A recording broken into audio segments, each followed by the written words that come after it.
So I'm just going to show you how to approach a how useful question. Obviously, in this example here, we're only looking at one source, whereas you will have the opportunity to look at two in the work that you've done and in your exam. 8 marks for this. Round about 15 minutes, I think, for this, because you need some time to read the sources and to think about it a little bit. So 15 minutes for both sources, but like I say, I'm only going to give you the example of source B today. And you can see that the question is, how useful is source B for an inquiry into the show trials? You need to explain using source B, but also using your own knowledge too. And there are 3 real things we're trying to do to show the examiner here. We're obviously going to look at the provenance of the source. You need to think about what type of source it is, who's produced it, when it's been produced, why it's been produced. Because all of those questions will help us assess how useful this source is for an inquiry into the show trials.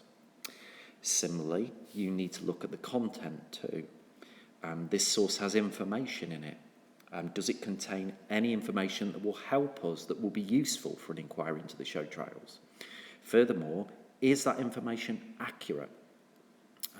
This is the area where you need to use your own knowledge to ascertain whether the information that's in here is accurate and therefore will be useful to an inquiry into the show trials.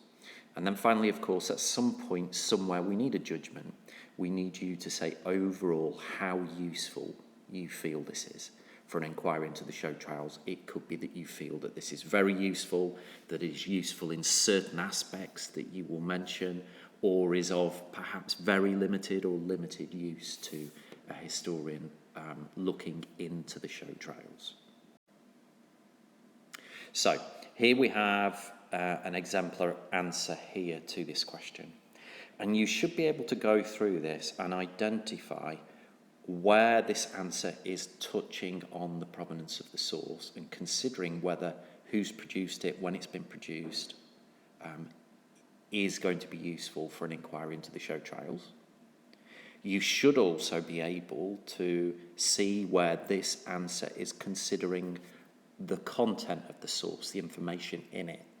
And again, making a judgment using own knowledge as to how useful that information is to an inquiry into the show trials. You should also be able to see a judgment in this answer too. So look through this answer. Try and identify where it is using provenance to ascertain how useful this is, where it is using the content to assess how useful this is, and where it has judgment to in terms of ascertaining the usefulness of this source to an inquiry into the show trials. You should see all of that in this answer here. This is about the sort of the length and the standard you're looking for. 1 or 2 little tips. Notice how this answer has taken bits in quotes out of the source, which is showing the information that perhaps is useful, where you found this, where you're making these inferences here. And the other little tip is that you can do this in any order you want. You do not have to necessarily start with provenance and then move on to content.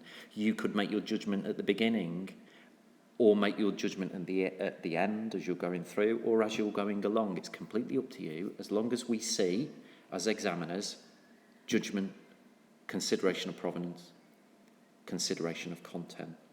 And obviously we like to see some own knowledge in there too, which this candidate does.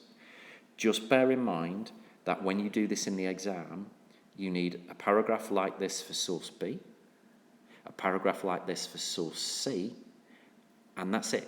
You do not need a concluding 3rd paragraph that judges both sources together. Just 2 paragraphs like this, one for each source, is perfectly sufficient.